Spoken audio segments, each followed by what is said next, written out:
Glejte me, rojaki moji! Zdaj odhajam na poslednjo pot. Zadnjikrat še vidim sončno luč in nikdar več. Glejte, kako odhajam v temnico pod zemljo, v sveže izdolban grob. O, grob! Čez tvoj prag stopam med drage svojce. Odhajam na najbolj bridko pot, še preden so se iztekli moji dnevi. Očetova zloglasna usoda, usoda bridka, ki zadela je preslavni rod Labdakidov. Bogovi nas sovražijo. Sama, čisto sama, zapuščena, odhajam na poslednjo pot.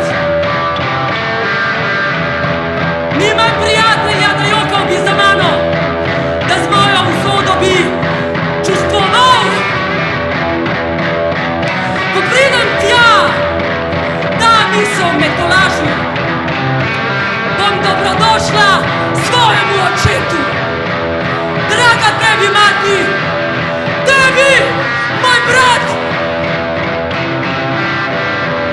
Ko ste ležali mrtvi, s to roko sem vas umila, zanšala, kropila, nazadnje pa za tvoj grob, Polinek, prejela takšno bridko, sem plačilo. Jaz tega ne bi tvegala nikoli, ne za otroke, če bila bi mati, ne za moža, če mrtvo bi trohnel. Kako naj misel to pojasnim? Če mož umre, lahko se najde drugi. Če sin, za njim rodi se drugi sin. A kadar starši, mrtvi ti ležijo v grobu, nikdar več nov brat ti ne usveti.